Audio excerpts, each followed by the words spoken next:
Morning student, class 7 chapter number 9 soil मिट्टी। आपको पता है the upper most soft layer of earth surface is called soil.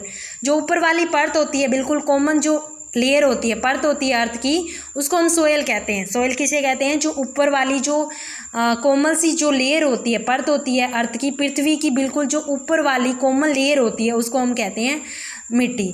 It is one of the most important natural resources. दूसरा ये natural resources होता है। Natural resources होता है प्राकृतिक संसाधन जो हमें प्रकृति द्वारा मिले होते हैं, ठीक है। जैसे हवा हो गया, पानी हो गया, ठीक है, ये मिट्टी होगी, तो ये नेचुरल रिसोर्सेज है जो हमें प्रकृति द्वारा मिले होते हैं।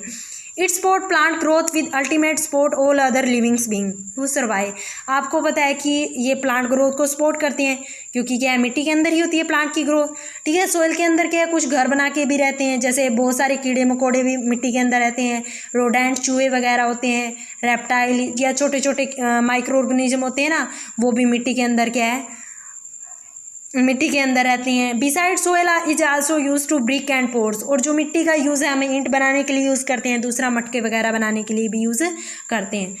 मिट्टी का निर्माण कैसे हुआ? Formation of soil. Soil formation continuously, आपको पता है, लगातार होती है सोयल की फॉर्मेशन, बट स्लो प्रोसेस है।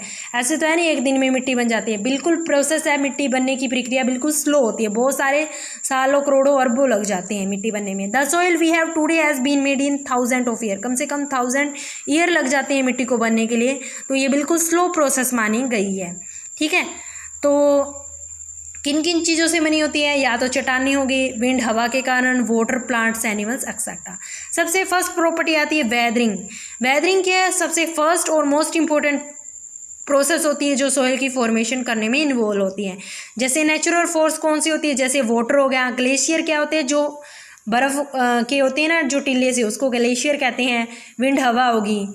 अब क्या है, बड़े बड़े जो पीसीज होते हैं, बड़े बड़े टुकड़े होते हैं रॉक्स के, ठीक है, वो क्या हो जाते हैं, धीरे धीरे टूट जाते हैं छोटे छोटे पीसीज में, कुछ नेचुरल फोर्स के कारण।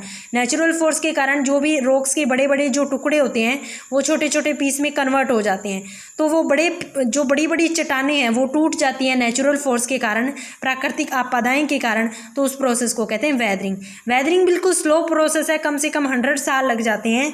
तो इसके कारण क्या है, जो अभी आपको पता है कि जितने भी मरे हुए जीव जंतु है, उससे क्या बनती है, मिट्टी बनती है, ठीक है।